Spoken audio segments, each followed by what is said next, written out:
Welcome back to the show. We're joined now by sophomore Derek Raridon and senior Brian Evans. Derek, with the awards you won last year, it seems like you came into the season with kind of a target on your back.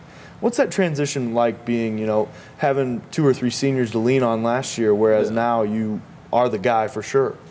It's a lot different. Every team is trying to shut me down, I guess, basically. If you want to win, you have to, your whole goal is to shut the other team's, top scorer down. And so it's been fun, I guess, challenge, and sometimes I'll force some shots or something like that and get yelled at, but other times, it's a fun challenge. It's why, you play the game of basketball. Haven't seen as many open shots this year, I'd imagine? No, not nearly as many. As we look at this season, you guys come out a little sluggish out of the gate, but come January, things kind of seem to change. You guys started to be clicking a little bit more on the defensive end. I guess, what's been the difference?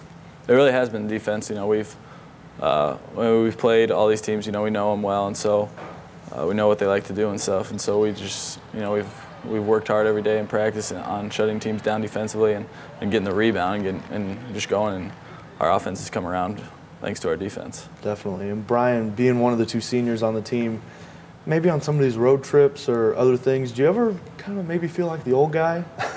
Yeah, I really do, especially with all these young freshmen. I mean, there's not a lot of us upperclassmen, so it's kind of a different change of pace being the old guy and the veteran on the team now. So. And Coach and I talked about it a little bit earlier. You're a guard leading the team in rebounds at 7.7 a game. What's your key to going after the ball and really doing that from your spot on the floor? Well, rebounding is just something I kind of take pride in. I'm not the most skilled guy out there, so I know it's something I can do to help the team. So defense and rebounding is what I concentrate on, and it's my goal to get every rebound out there. So. And it seems to be, you guys as a team have really stepped your play up as of late. You won the Conference Player of the Week award last week as well, so you've been playing pretty well too. What's kind of the reason you guys have been gelling and your numbers have been pretty good too? I think we're just getting more comfortable with each other. Some of the younger guys and older guys working in well together. And as Derek mentioned, just the defense is really opening up the offense. And, it felt good to get Player of the Week recognition. So, must have been a little bit of a down week in the CCIW, though, if they gave it to me. Oh, don't sell yourself too short. Coach, how important have these 2 guys been for the development of this young roster? Well, extremely. You're 2 guys that have experience on the floor, and consequently, we've relied heavily on both of them, and they've come through here for us for the most part. Like Derek said, most of the team, he's seen the best defensive player on him, and he's had to adjust his game some. But at the same time, he's adjusted more to, looking to pass the basketball because we have other guys. Our inside game, something we haven't talked about, but those young guys inside are starting to show that they can score. And so I think we're getting more confidence in there. And consequently, I think with the 2, we have 2 experienced players to go along with those guys, and they're feeling more comfortable with each other on the floor, at both ends of the floor as well. And you guys both not only transitioned as far as becoming leaders, but you guys were both post players last year in all reality, and now you guys have moved back to playing on the perimeter where you used to. I guess, Derek, what's it been like maybe stepping back? Do you feel a little bit more comfortable? Or? Yeah, definitely. It was, last year it was nice offense. You'd have, a bigger guy guarding you, but then you turn around and you'd have to play defense against a 6'7" kid, 6'8" kid that has like almost 100 pounds on me. And I'm sitting here stick skinny, and they're just throwing me around. And so it's a lot better, on the perimeter guarding guys. I feel like I'm quick enough and smart enough to stay with guys and know what they like to do on the perimeter. So it's just a lot better than being down low and having guys post you up all game. And Brian, what's that switch been like for you? Well, it's been nice. As you said, we were both down low, banging a lot. And this year, really, with the 2 big guys, Jack and Landon down there, we haven't had to send as much help to the post players. And we've been able to concentrate on locking up guys in the perimeter, so it's been a lot of help for our team defense. Definitely. Well, it's been a big subject today and all season for the basketball team, the youth-filled roster. In this week's Cardinal Corner, we take a look at how these young players have been able to make such a big splash.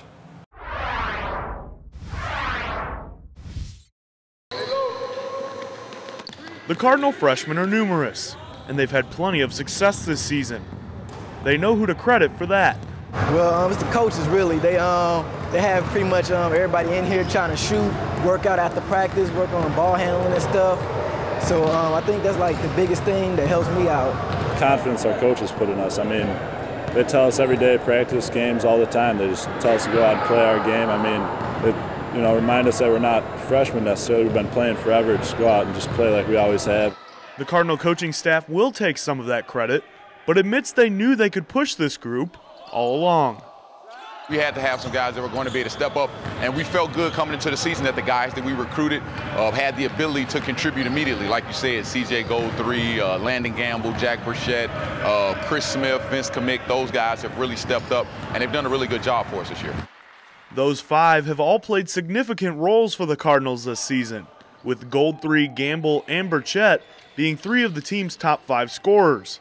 For Gamble, there were some growing pains. High school, I normally play against smaller guys than me, but here, everybody's a lot bigger, a lot stronger, so, you got to get just as big and strong with them, and it was a big thing that I had to work on. I still got to work on it now.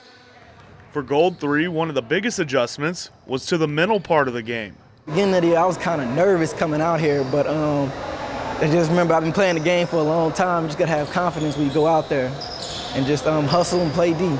I think if he thought about it more, or if it's his second or third year in the league, he may be a little bit more conscious, like, this kid's an All-American who I'm playing against, but he doesn't think about those kind of things right now. He just kind of goes out there and plays, and he's doing a really good job for us. Cardinal fans should hope that guys like Gold-3, Burchett, and Gamble can continue to keep not thinking, so that maybe they can continue this success in their remaining time in Naperville and avoid the dreaded sophomore slump. Well, it's just a matter of being consistent, and a lot of that consistency comes with being mentally prepared. So we just need those guys to be mentally prepared going in, making sure they pay attention to the scouting reports, paying attention in film sessions, and just kind of knowing the strengths and weaknesses of our opponents, so that they can be prepared going into the game. Now, Brian, when we talked to CJ earlier this week, he talked about how much you have been helping bring him along. How exactly do you go about that to a young player? Well, it just happens every day. I mean, all our older guys try to help out the younger guys. And CJ's a kid with a lot of potential. He's a great kid. He works hard. So basically just in practices and games, just giving him a few helpful hints, whatever we can do to help him out. And Coach Kelly was telling me earlier today that it's almost better that some of these young kids, they feel like maybe they're oblivious to the situation, so they're just out there playing basketball. You think that's the case? Right, maybe a little bit. They haven't been through the CCIW and how important all these games are, so it might even help us a little bit. They're just out there giving it their best shot, and they really don't know how big it is, these games. And Coach, we alluded to it a little bit earlier, but how much have these younger post players that you have, and guys like Landon, Jack, that have been able to come in and really be the bangers and let these guys get back out to where they're comfortable? Well, it's been extremely important and extremely helpful for us. I mean, Landon Gamble and Jack Burchett have done tremendous inside, as well as Brad Holstein and Aaron Tinkus. I mean, those are guys that are 6'6" and above that can bang and push and shove, and so it allows these two guys to kind of roam a little bit, I guess, if you want to call it that. But offensively and defensively, they can do some different things for us that they could not do last year. Mm-hmm. So having that size has definitely helped. And, like I said, they're freshmen. So hopefully, I think they've just continued to get better and better. The inside game has. And I think the confidence level and with them has really helped our team, because I think these guys feel comfortable with them that are here, and the younger guys are feeling more comfortable with our upperclassmen. How much have you seen this guy grow over his time here in Naperville? Well, tremendous. I mean, it probably hit, if there's one knock with Brian, it's just that, his shot is not very good. But, that was what he came as a freshman. I mean, he was kind of a point guard in high school, but, his work ethic has never been questioned. I mean, never been questioned. And, he played some JV for us the first couple of years, but he's just a young man that has really grown and matured, and just the way you like to see, from high school into small college basketball. He's just exactly what, if you had a picture of a small college player, he would be the kid in the dictionary. I mean, it's just somebody that I couldn't be more proud of what he's done, and hopefully he will continue to do for us over the next rest of his career here. A short career, I guess. He's a senior, but it's gone fast. But we're glad, like I said earlier, I'm glad he's on our team. For sure.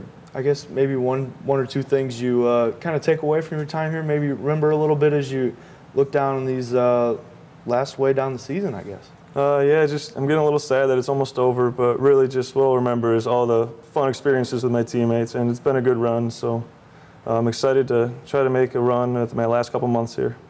One thing you guys need to do the rest of the season to kind of keep on this little streak here. Just defense. We can't let teams get offensive rebounds on us, because when we can stop a team and get the ball, we have just 4 of the 5 guys on the court can get it and take off down the floor, and so it's just nice to push the tempo and keep stopping teams. Well, guys, appreciate you coming by today. I know you still got quite a few games left on the CCIW slate. It's going to be a fun one. All right, I hope so. Yeah. Thank you. Thank you. Definitely. While the Hoopsters will get ready for their matchup with the Redmen, we'll be right back for more North Central news and notes when the Cardinal Report returns.